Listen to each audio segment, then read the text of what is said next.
En septembre 2015, à Nancy, des auteurs INRA sont venus à la rencontre du public sur le stand Des sciences sur la place, un espace littéraire scientifique intégré au salon, le livre sur la place.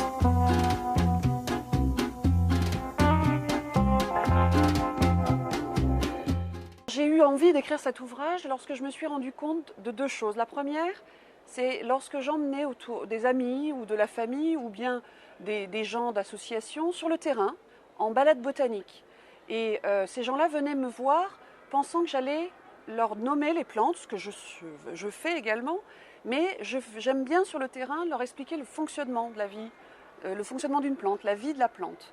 Et je remarquais à chaque fois que ça les émerveillait.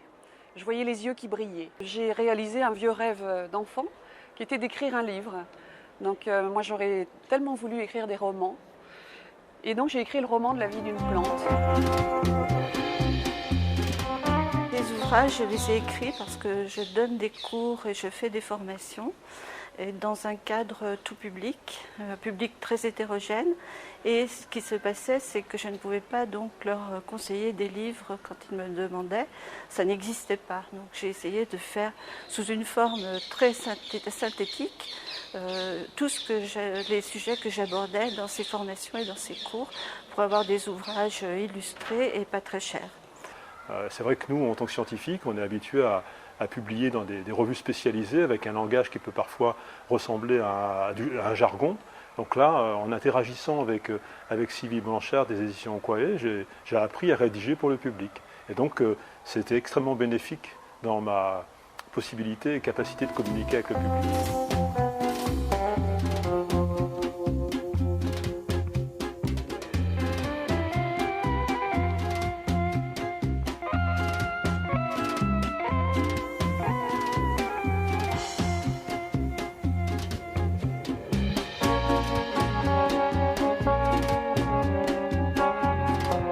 Alors, le livre que je présente aujourd'hui traite, pour faire simple, au niveau du grand public, de la maladie de la vache folle, qu'on appelle des maladies à prions, et toutes les autres maladies qui lui sont apparentées, comme la maladie de Creutzfeldt-Jakob chez l'homme, ou la tremblante du mouton chez les ovins. Et l'histoire est narrée sous la forme d'une fable par les différents protagonistes de cette histoire, à la fois une vache, un mouton, un être humain, en l'occurrence un papou de la région des forêts en Papouasie-Nouvelle-Guinée qui ont été touchés par une maladie de type prion qu'on appelle le courroux.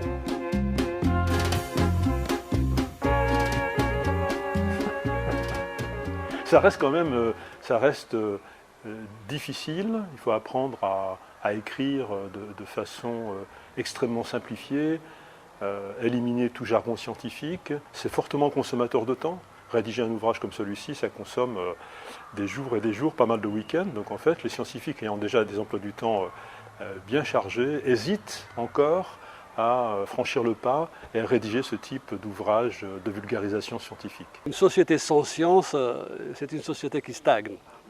Donc le rapport entre la science et la société est très important et le chercheur a un rôle pivot dans cette relation binaire. C'est un trait d'union entre la science et la société. Elle a un rôle à jouer très très important.